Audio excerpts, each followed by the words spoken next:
Yo, what's going on, everybody? It's your boy Naruto Explained here, bringing you guys another Boruto Naruto Next Generation discussion. Today, I want to talk to you guys about one of the major red flags that we have from Boruto Chapter 79 that need to be discussed, which is now that Eida has reversed everyone's memories of Boruto and Kawaki, where Boruto's now the fugitive, wanted for killing the Hokage and his wife, and Kawaki is the fabled prodigal son. We have to discuss why Boruto's situation is darker than expected, and not because of the fact that he can't call his village home anymore, while that in of itself is a really big blow, just because Boruto did grow up in one of the strongest economies on his continent and has lived a life of luxury and privilege, and losing all that in a mere instant is definitely going to be a huge mental blow for Boruto. There's more to this situation for Boruto than this. Right now, Boruto is being forced to leave his village, and with this happening, we run into the problem of him not really having a place left to hide. Eida's Sharingan will be able to see him wherever he goes, which includes Otsutsuki dimensions. However, him not having any place to hide doesn't mean that he's out of options, which is what I wanted to talk to you guys about in today's video, because there are quite a few places that I've seen some of you guys suggest in the comment section where Boruto can hide, and given that with each chapter that passes us by, we learn more about Eida and her Sharingan's limitations, I do think some of these might be a viable option. I do think it's possible that Justice Kishimoto realized early on he made Kakashi too overpowered with the Sharingan and took his editor's advice to give Kakashi stamina issues to soften the effects of the Sharingan being so broken when he uses it. I do think Eida's having a similar thing being imposed on her as well. We started out with a sign that this might be the case, because when we first learned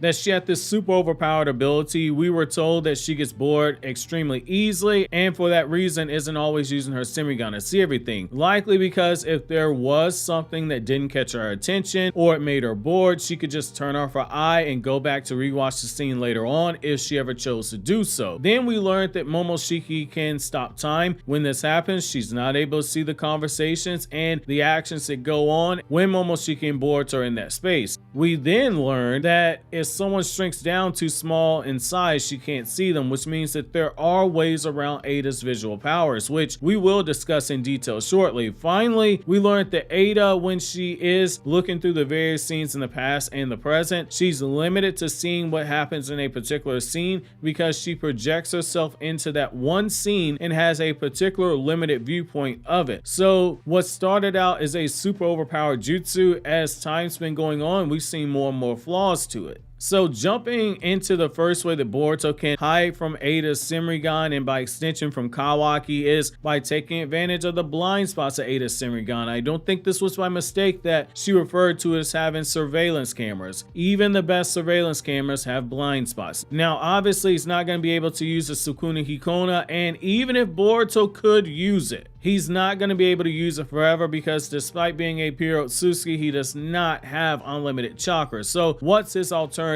here? The first is a method through science, and the second is a method that is more shinobi-like. Starting with the scientific solution, which is only right given Boruto's a story that deals with the question of where does science fit in this world of ninja. If Boruto's running and is on his way out the land of fire like it appears he is, he's likely going to pass the research facility that is on the outskirts of the land of fire itself. That lab is literally on the border of the land of fire. We saw in the manga and in the anime that Boruto has visited that facility, and part of the mission was to test the tools that were made there. Given all the tech advancements that Konoha has made, are we really that certain that they haven't made some type of ninja tech that has cloaking abilities? I don't think that's the craziest thing at all. Allow me to explain. We know that a lot of the ninja tech that Katasuke's created was based off of ninjutsu and some type of a concept. There are a couple of jutsu that come to mind that would serve as an inspiration for this device. The first is the chakra suppression jutsu, which erases the chakra signature. Now, Otsutsuki, they can do this naturally, but the problem for Boruto is that he does not know how to do this. We saw Kawaki do this easily, but we haven't seen Boruto erase his own chakra signature. Sure, the kid is a genius, but even if he does erase his chakra signature by twiddling his thumbs and wiggling his pinky finger 2 ways to the south and figuring out on the fly like he typically tends to do,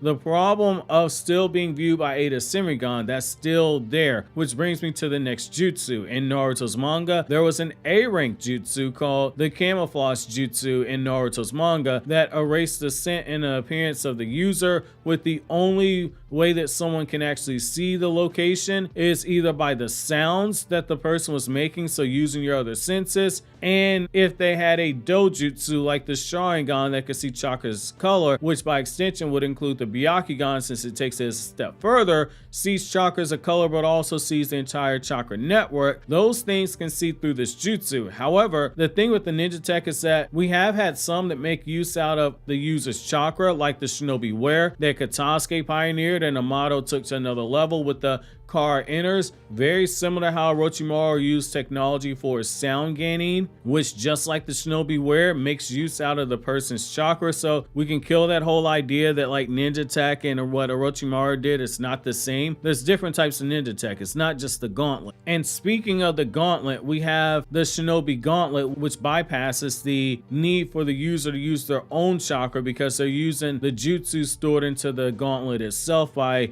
using those ninja scrolls. Storing a jutsu like this inside the Shinobi Gauntlet is not impossible, but there's likely a short time limit to it. The Ninja Gauntlet is something that is still being worked on. It's not out the prototype phase yet, but we've also seen ninja tech in the form of clothing, which I do think something like that would be more practical. If something like this exists, Boruto wearing that to erase himself is something that can buy him time in order to find another exit, but in the short term it hides him from Eida. She lose track of him immediately. That brings us to the Shinobi method, which it'd be totally disgusting, but Boruto taking the time to hide himself inside of a summoning could be something that works. We've seen Jiraiya do this to escape the presence of pain briefly, and we saw Kashin Koji hide himself inside of his summoning before reverse summoning himself, which Boruto would have to do here as well, which brings us to the next place that Boruto can hide. Some of you guys commented on my Kashin Koji video that you believe we might see another weakness to Eida's Senrigan being revealed when I talk about the Sage regions, basically saying that her eyes won't be able to see in densely covered areas of nature energy. Kawaki wouldn't know about the 3 great Sage regions. You can chalk it up as another L for him not paying attention to Shinobi culture,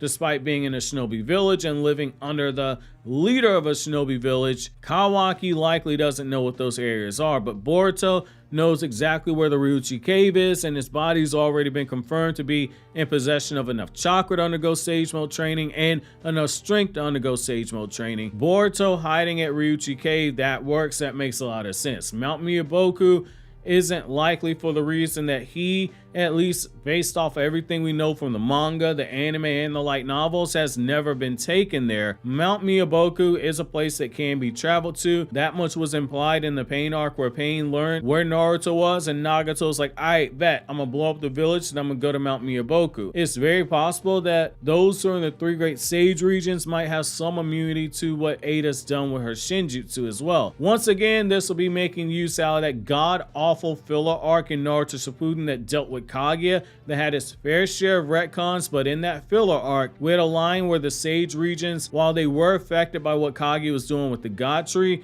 they had a stronger resistance than the rest of the world, but in time they too would have fallen to the God Tree as well. The idea that their memories aren't being tampered with, that isn't crazy, because what Eida did relies on chakra purely, whereas the God Tree was more akin to something physically taking place. If that ends up being the case, there would be people who know exactly who Boruto actually is, which is something that the Kashin Koji fans are writing down for the defense of Kashin Koji still being alive, saying that everything's all connected, which you guys know, hey, you won me over. The other thing that some of you guys have suggested is that Justice Code is currently in Ishiki's dimension, which Kawaki does have access to, but won't ever travel there because of the sheer number of those 10-tailed soldiers, plus Code actually being there. But given that there are dimensions that are unique to Ishiki, Boruto should have dimensions that are unique to Momoshiki as well, and that makes a lot of sense. Ishiki had its own dimension where he kept the 10 tails. Kaguya had our own dimensions, which are all spawned off of that one main dimension where the final battle against her took place. Momoshiki has the dimension where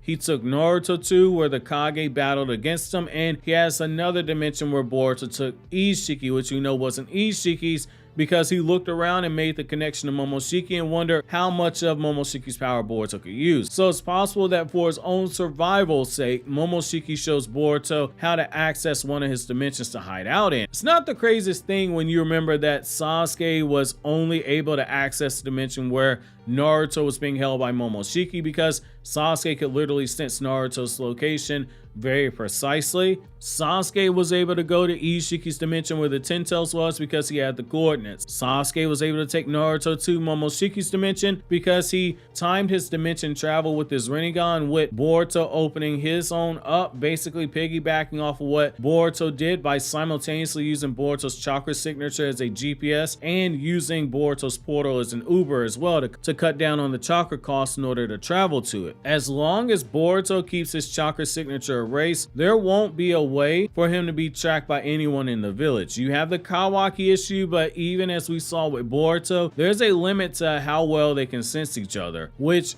just as it was a bit of a problem for Boruto when he tried to find Kawaki, he had a general idea of where he was, but he couldn't all the way track down precisely where he was. It's something that I do think will work against Kawaki as well. I've seen some of you guys suggest maybe Boruto can hide with Tsuneri on the moon, but you run into the issue of the Dragon King Palace if you factor in the anime, which I've discussed in another video about Tsuneri, as well as in the video on the mythology of the Usuki clan video. Just based off of the Urashima folklore, Boruto might not be able to access that area. The other thing with the moon is members of the Hanabi rescue team know how to reach Tsuneri's location on the moon, so that wouldn't be a feasible place to hide. The same with the before mentioned Dragon King Palace, i.e. what I said with the Urashima folklore. However, I'm curious to know which of these you think is the best option for Boruto to hide out at. Is there a location that I did not discuss that you think need to be brought up? While you think that over, click here to watch my newest Black Clover chapter review.